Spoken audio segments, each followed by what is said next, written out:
Ipapahanda ko yung kondo. Sabihin ko kay Guido na ihatid kayo roon ngayon din. Pero Robert, kailangan ka rin ng anak mo.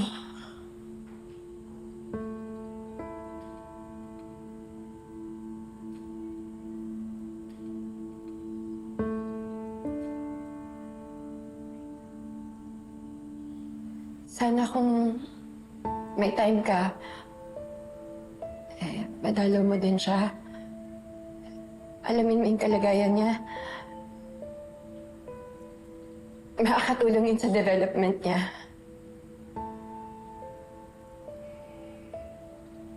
Okay, fine. Ayusin ko ang schedule ko. Ngayon kung wala na kayong kailangan sa akin, pwede na kayong umalis.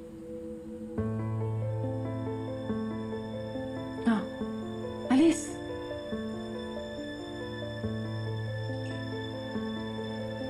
Salamat po.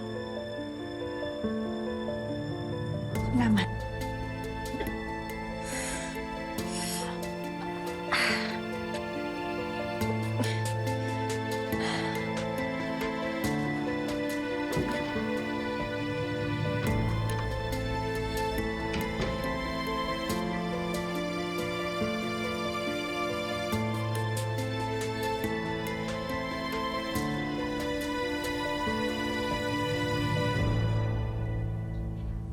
Nay, Ay, Diyos ko, salamat. Nagising ka na, anak. Anong pakiramdam mo? nasaan na si Gina? Si Mindy, nasaan na sila? Gerald, umalis na sila. Sa akin ka muna binili ni Gina.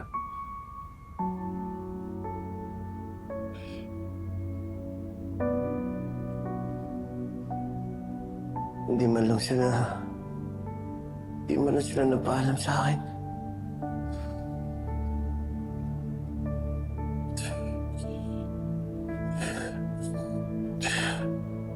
Yun na nga ang kinakasama ng loob ko, anak. Ginawa ka nilang parang ibang tao.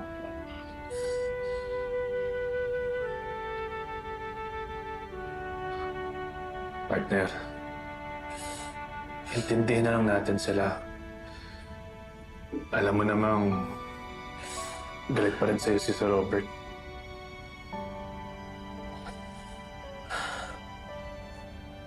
Pero anak, ang importante, ligtas ka. Akala ko pa naman, magkakaayos na kami ni Gina. Hindi pa rin pala.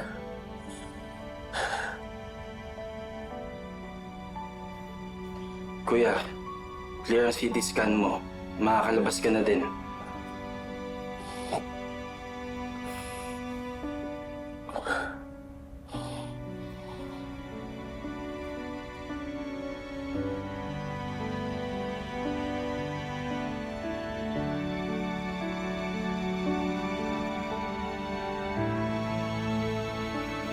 Salamat.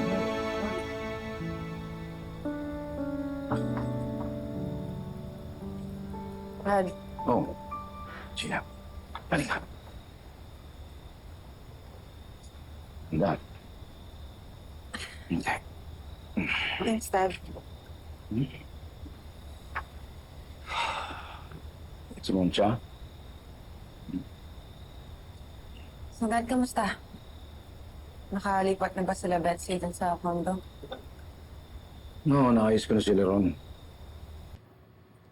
Ano na masaya ka na ulit. May aircon na at may wifi. Na, tignan mo, may bidet.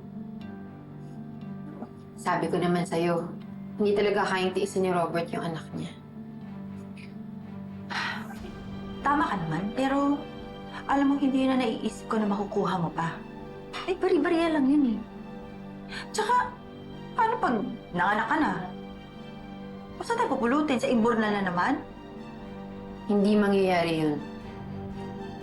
Kaya nga dapat kumilos na tayo. Ang hirap kaya nakawan ni Robert kapag nandito tayo sa malayo. Layo tayo sa kaban ng bayan. No, Dad, I just wanna say, tama naman yung ginawa mo. Wala naman talagang kinalaman ng bata sa mga nangyayari. Pero nakita mo, di ba? Nanindigan ako kanina. Hindi ko hinayaan si Betsy at si Susan makuha ang gusto nila. Talagang pinakita ko sa kanila kung hanggang saan lang sila. At dapat ganun ka rin kay Gerald.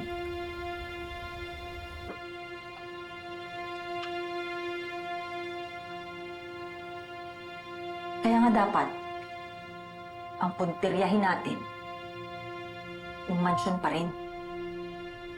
Nay, huwag naman ganun. Tigilan mo na muna yung pera. Kapakanan ng anak ko yung importante ngayon. Kung babalik man ako sa mansyon, hindi para manghut-hut na naman. Magiging nanay na ako at kaya pinipilit kong magbago.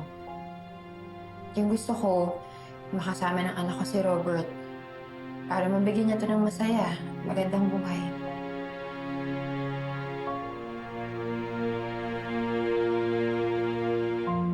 Na hindi dahil ama siya ng anak mo o naligtas niya kayo sa panganib, hindi yun sapat para lumambot ka sa kanya. Understand that. Alam mo, Gina, kailangan maging firm tayo sa desisyon natin. Kung yun lang ang paraan para maging malaya tayo sa pagiging miserable natin. At hindi ako papayag na patawarin mo si Gerald at tanggapin ulit. Naintindihan mo?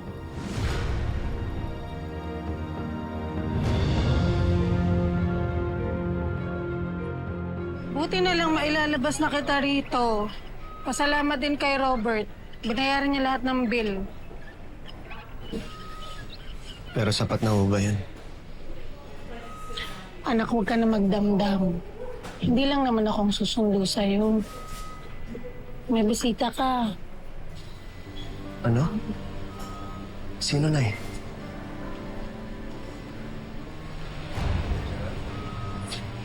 Hi, Gerald. Gina.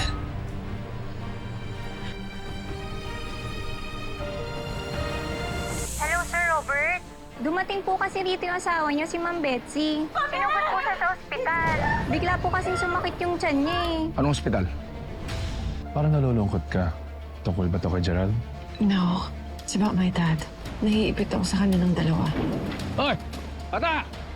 Anong ginagawa mo rito, ha? Dad, kaya nandito po para usapin si Gina. Tantanan mo na yung anak ko! Hoy!